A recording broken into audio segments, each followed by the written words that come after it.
Hello students. आज के session में हम बात करेंगे मैकेनिक्स को।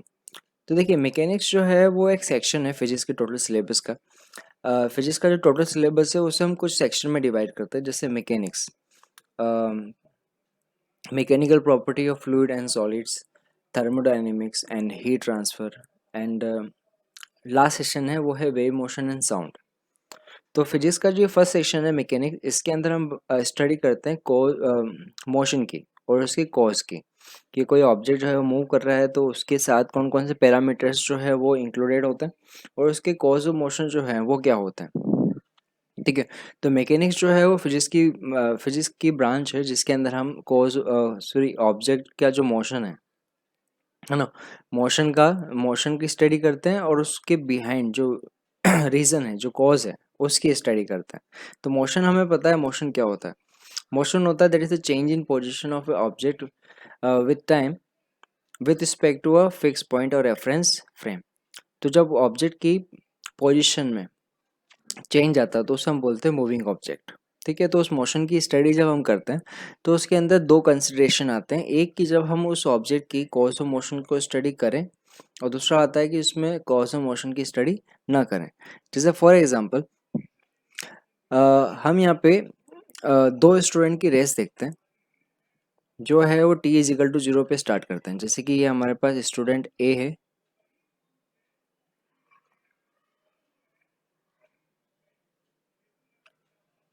और ये स्टूडेंट बी है। t इजिकल टू 0 पे दोनों जो है वो भागना स्टार्ट करते हैं। ठीक है। और किसी टाइम t पे हम देखते हैं तो उनकी जो पोजीशन है वो अलग अलग है। जैसे हमारे पास ये जो है ए है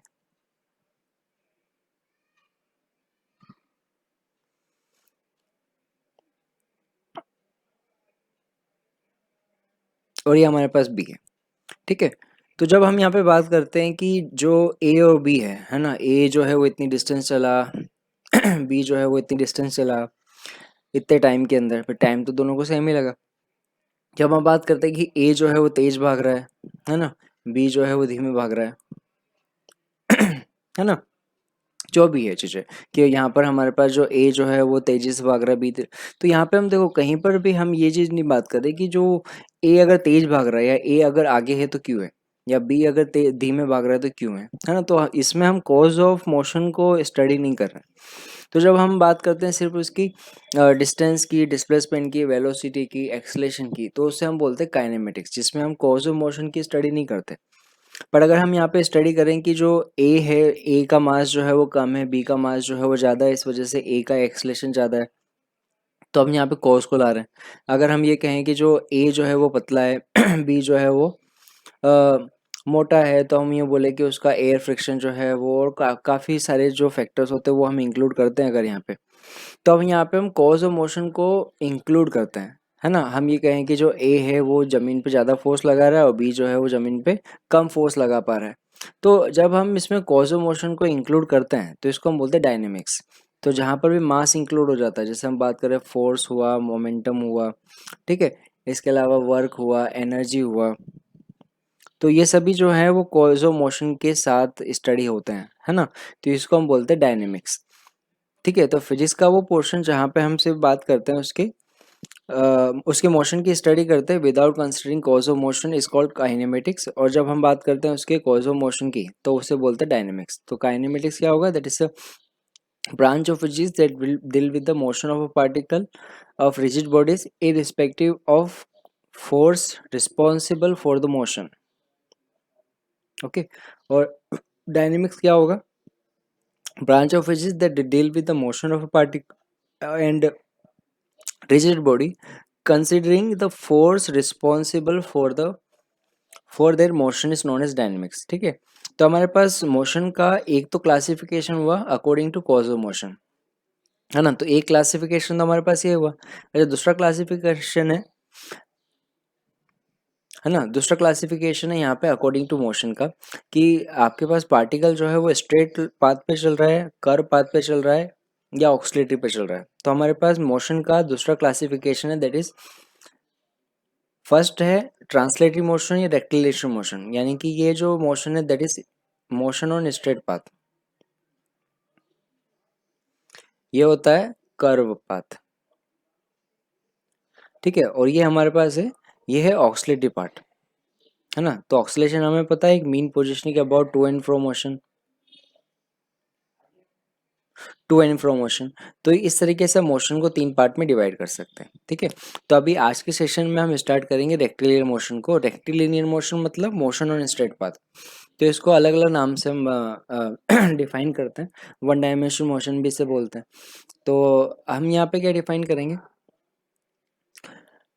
रेक्टिलिनियर मोशन क्या है। तो रेक्टिलिनियर मोशन है that is movement of a object on straight path. Okay, यहाँ पे पॉइंट मास जो है वो क्या है कि अगर आपके पास ऑब्जेक्ट का डायमेंशन जो है वो अगर उसके जो पाथ उसको कवर कर रहा है उसके कंपेरिजन में नेग्लिजिबल है, तो उससे हम पॉइंट ऑब्जेक्ट बोलते हैं।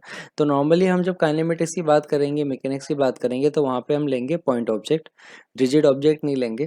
तो हम यहाँ पे जो भी ऑब्जेक्ट लेंगे वो पॉइंट मास के लिए बात करेंगे यहाँ पे सभी के लिए, ठीक है। तो इसको हम बोलते हैं जब पार्टिकल स्ट्रेट पाथ पे चलेगा उसे हम बोलते हैं रेक्टिलिनियर मोशन या वन डायमेंशन मोशन। देखिए, वन डायमेंशन मोशन से एक कंफ्यूजन जो है वो क्रिएट होता है, वो क्या है। देखिए, अगर हम बात करें वन डायमेंशनल मोशन की, तो हम क्या बोलते हैं कि पार्टिकल जो है वो एक्स डायरेक्शन में चल रहा है ना, ये एक्स एक्सिस है। तो पार्टिकल अगर इस डायरेक्शन में चल रहा है तो हमने कहा वन डायमेंशन, ठीक है। अगर हम कहते हैं कि कोई पार्टिकल जो है वो वाई डायरेक्शन में चल रहा है, तो हमें इसने कहा कि ये भी क्या है, वन डायमेंशनल मोशन। पर अगर कोई पार्टिकल जो है वो अगर इस पाथ पे चल रहा है, तब ये है हमारे पास एक्स एक्सिस और ये हमारे पास है वाई एक्सिस। तो ये वाला जो मोशन है ना, जो थर्ड केस के अंदर बताया, वो वो कौन किस टाइप का मोशन हुआ, वन डायमेंशन या टू डायमेंशन, ठीक है। तो याद रखिएगा ये वाला जो मोशन है, ये मोशन जो है वो स्ट्रेट पाथ है, तो इसको हम वन डी मोशन ही बोलते हैं। उसका रीजन ये है कि जो कार्टेशियन सिस्टम है उसमें एक्स और वाई को हम रोटेट कर सकते हैं। अगर इसी कंडीशन में अगर हम कार्टेशियन सिस्टम को रोटेट कर दें,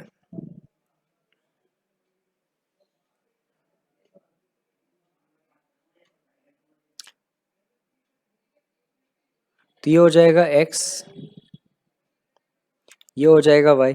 तो अभी भी देखिए जो पार्टिकल का मोशन है वो एक स्ट्रेट पाथ पे है ना, वन डायमेंशन में ही है।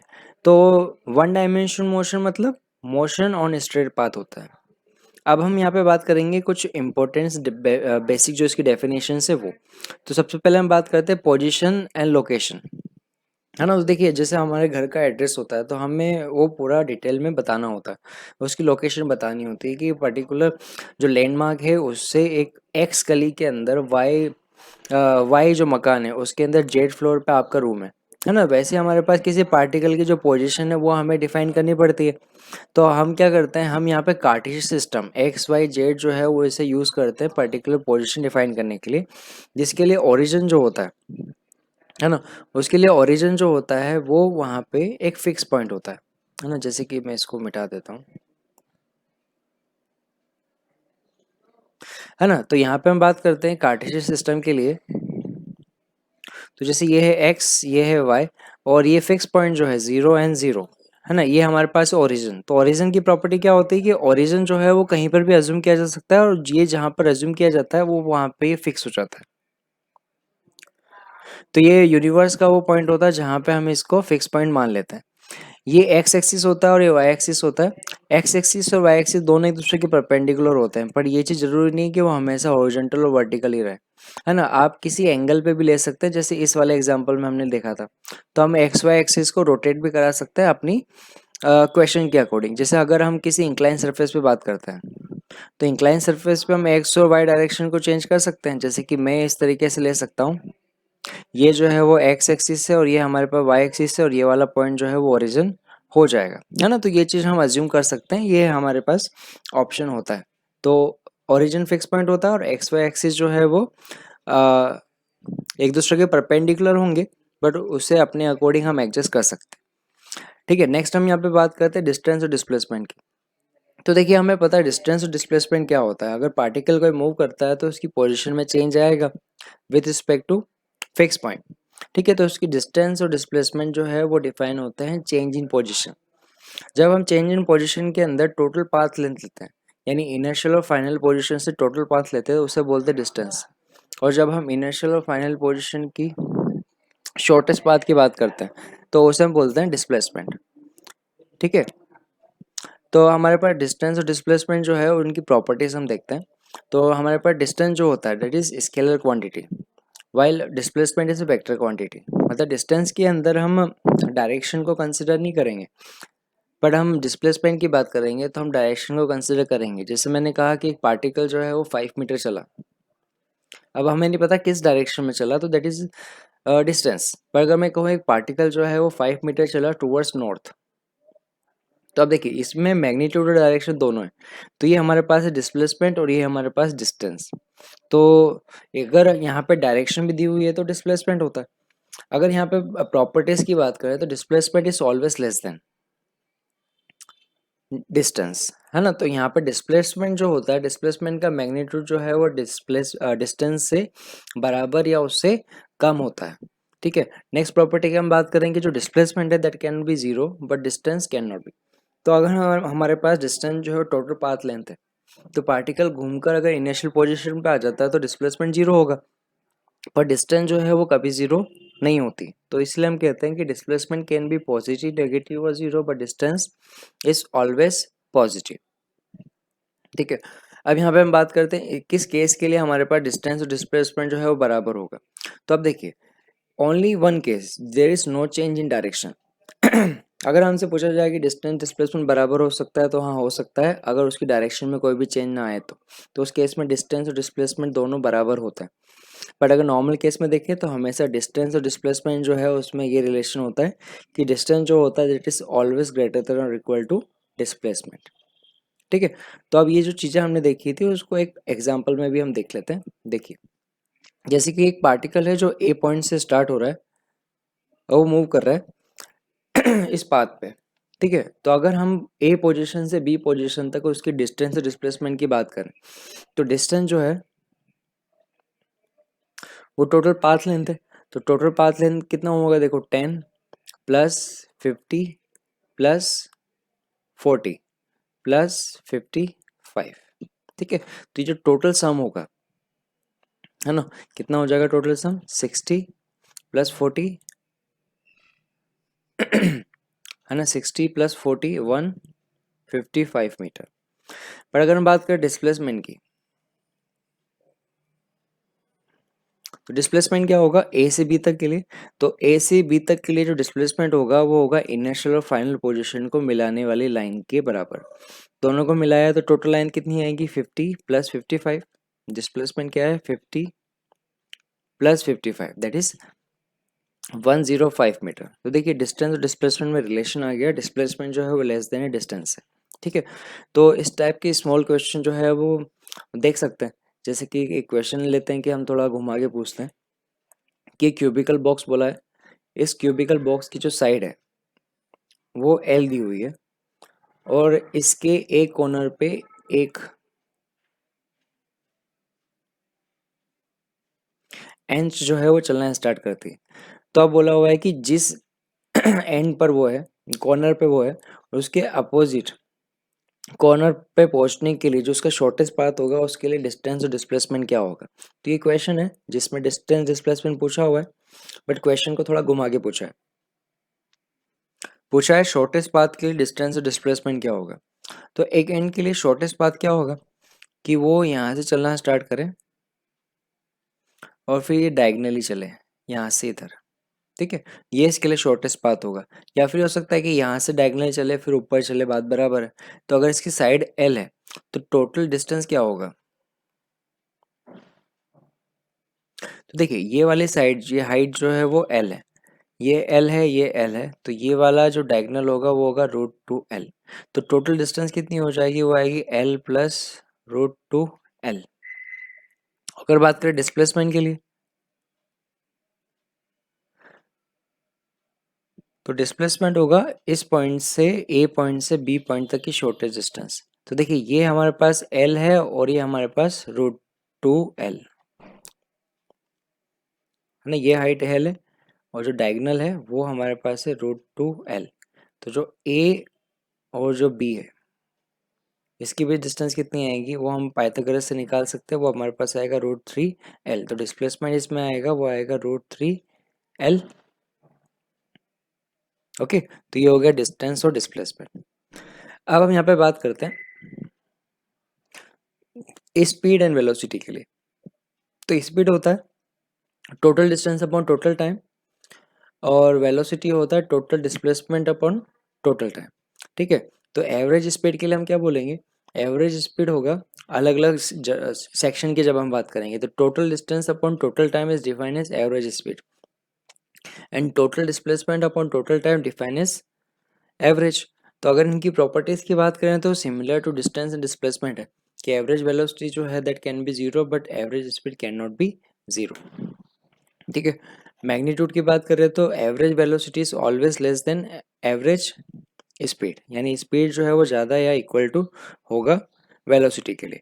Average speed can not B mean magnitude of average velocity vector, है ना। तो याद रखिएगा जो वेलोसिटी वेक्टर जो है ना, एवरेज स्पीड जो होगी that does not mean the magnitude of average vector. कि अगर हम बात करें कि एवरेज वेलोसिटी का जो मैग्नीट्यूड है उसे निकाल दें तो वो एवरेज स्पीड दे देगा नहीं। जैसे फॉर एग्जांपल अगर हम बात करें कि एवरेज वेलोसिटी जो है दैट कैन बी जीरो, तो अगर जीरो का मैग्नीट्यूड निकालेंगे तो एवरेज स्पीड जीरो आएगी, पॉसिबल ही नहीं है। तो ये सारे पॉइंट जो है वो हम आगे जो एग्जाम्पल देखेंगे उसमें कवर करेंगे। ओके,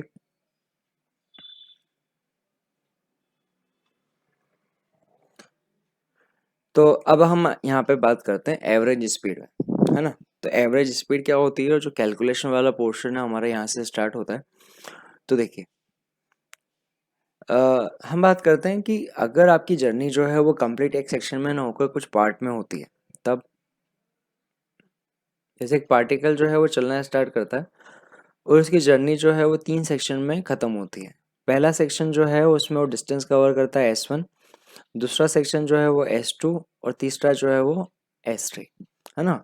देखिए यहाँ पे क्वेश्चन जब हम सोल्व कर रहे हैं ना, तो उसमें एक चीज़ याद रखिएगा, जब तक पार्टिकल अपनी डायरेक्शन चेंज नहीं करता तब तक हमारे पास स्पीड एंड वेलोसिटी जो है वो सेम ही होंगे, है ना। डायरेक्शन चेंज होगी तो हम उसे अलग अलग डिफाइन करेंगे।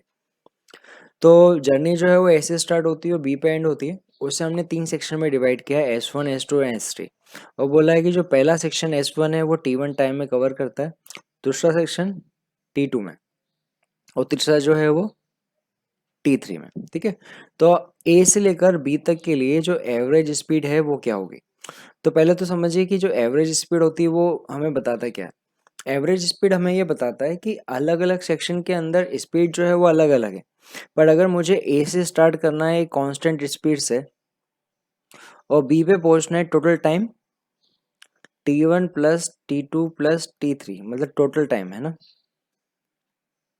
टी क्या है यहाँ पे, टोटल टाइम है।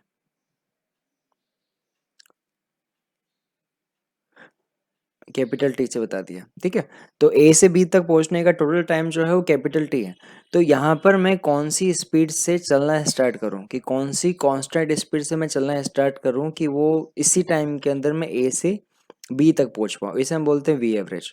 तो वी एवरेज का जो रिलेशन होता है that is total distance upon total time, है ना। और वेलोसिटी की बात होगी तो total displacement upon total time. तो टोटल डिस्टेंस केस में होगा S1 plus S2 plus S3 upon T1 plus T2 plus T3। तो ये हमारे पास रिलेशन होगा वी एवरेज के लिए। ठीक है, तो ये तो स्मॉल केस हुआ।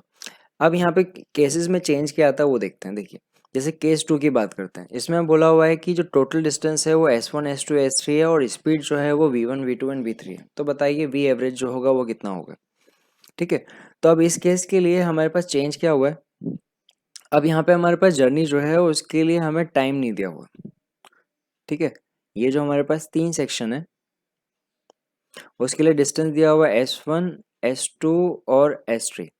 ये वाली जो जर्नी है ना ए से, ये जो S1 है ये फर्स्ट पार्ट जो है वो V1 से कवर करता है, दूसरा जो है V2 से, तीसरा जो है वो V3 से। तो इस केस के अंदर वी एवरेज कैसे निकाला जाएगा। अब वी एवरेज का रिलेशन जो हमने पढ़ा है वो हमने पढ़ा है V average equal to total distance upon total time, यानी S1 plus S2 plus S3 upon T1 plus T2 plus T3। तो देखिए अब यहाँ पर हमें क्या है, टाइम जो है वो निकालना पड़ेगा। तो टाइम का रिलेशन जो है वो यहाँ से दे सकते हैं। यहाँ पे हमारे पास फर्स्ट सेक्शन के अंदर टाइम जो होगा, टाइम होता है डिस्टेंस अपॉन वेलोसिटी। भाई पहले सेक्शन के अंदर जो वेलोसिटी वो तो कांस्टेंट है ना, तो time is equal to distance upon velocity. वैसे T2 आएगा वो आएगा S2 अपॉन V2, और जो T3 आएगा that is S3 upon V3। तो इसको हम रिलेशन में रख देते हैं। ये हमें मिलेगा S1 plus S2 plus S3 upon S1 upon V1 plus S2 upon V2 plus S3 upon V3। ये हमारे पास रिलेशन हुआ। हाँ, इसमें अब सब केस बन सकते हैं। सब केस मीन्स अगर हमारे पास S1 S2 S3 जो है वो बराबर हो, तब if S1 is equal to S2 is equal to S3। Normally question जो है वो इस तरीके के बनते हैं जिसमें हमें बोला जाता है कि जो इक्वल सेक्शंस दिए हुए हैं तो बताइए वी एवरेज कितना होगा। तब हमारे पास क्या होगा, S1 S2 S3 की वैल्यू जो है वो बराबर हो जाएगी, तब वी एवरेज का रिलेशन क्या मिलेगा।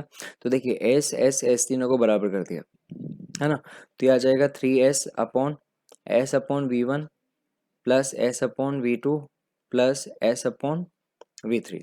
तो यहाँ पे हमारे पास आएगा 3/1/V1 plus 1/V2 plus 1/V3।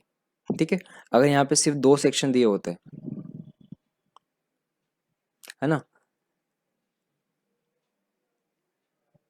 S1 S2 और दोनों ही जो है वो बराबर हैं, पहले में वेलोसिटी V1 और दूसरे में वेलोसिटी V2। ठीक है, तो इस केस में हमारे पास वी एवरेज क्या आता है, वी एवरेज हम यहाँ पे लिखते हैं S प्लस एस यानी total distance 2S upon S upon V1 plus S upon V2। ठीक है, तो यहाँ पे हमारे पास जनरल फॉर्म आता है 2/1/V1 प्लस 1/V2। तो इसका रिलेशन हम याद रखेंगे 2V1V2 upon V1 plus V2। ठीक है, तो अगर दो सेक्शन है तो उसके लिए हम डायरेक्ट फॉर्म भी याद रखेंगे 2V1 V2 upon V1 plus V2, जब हमारे पास जो डिस्टेंस है वो इक्वल हो। अब थर्ड सेक्शन पे चलते हैं। थर्ड केस क्या है कि अगर हम यहाँ पे बोलें कि जो टोटल जर्नी है उसको हमने 3 पार्ट में डिवाइड किया,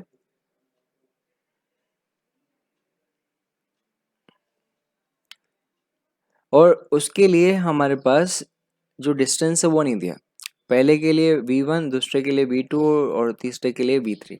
टाइम जो है वो T1 T2 एंड T3। तो अब हमें समझ में आता है कि V1 जो है, वी एवरेज जो है वो निकालना है। तो total distance S1 plus S2 plus S3 upon T1 plus T2 plus T3 होगा।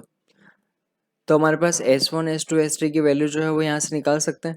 हमारे पास S1 जो होगा है ना, S1 जो होगा वो होगा V1 T1, S2 जो होगा वो होगा V2 T2, और S3 होगा V3 T3। ठीक है, तो यहाँ पे वी एवरेज का रिलेशन क्या हो जाएगा, वो हो जाएगा V1 T1 plus V2 T2 plus V3 T3 upon T1 plus T2 plus T3। ठीक है, अब यहाँ पे जो है वो सब केस आ सकता है कि अगर हम यहाँ पे बोलें कि जो V1 is equal to sorry, अगर यहाँ पे हम बोलें कि T1 है ना, टाइम इंटरवल जो है वो बराबर है, T1 is equal to T2 is equal to T3 है, तब तो हमारे पास वी एवरेज का रिलेशन क्या होगा देखिए। तो अगर T1 T2 T3 बराबर है, वो T रख दिया जाए, तो हमारे पास रिलेशन आएगा V1 plus V2 plus V3 upon 3। वैसे हमारे पास सिर्फ दो सेक्शन होते हैं और दोनों सेक्शन का जो टाइम इंटरवल है वो सेम होता है T एंड T, और वेलोसिटी V1 एंड V2। तो हमारे पास वी एवरेज कितना होगा, वी एवरेज होगा V1 प्लस V2 अपॉन 2। तो याद रखिएगा ये वाला जो फॉर्मूला आता है ना, V1 प्लस V2/2 है ना, वी एवरेज का जो रिलेशन वो कब आएगा, जब हमारे पास टाइम इंटरवल जो है वो बराबर दिए हुए है ना, और अगर हमारे पास जो डिस्टेंस जो है ना वो बराबर दिए हुए हैं, तब हमारे पास रिलेशन आएगा, वो आएगा 2V1V2 upon V1 plus V2। Okay,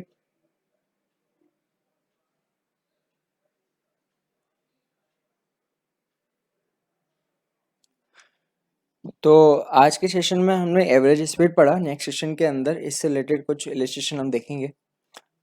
okay.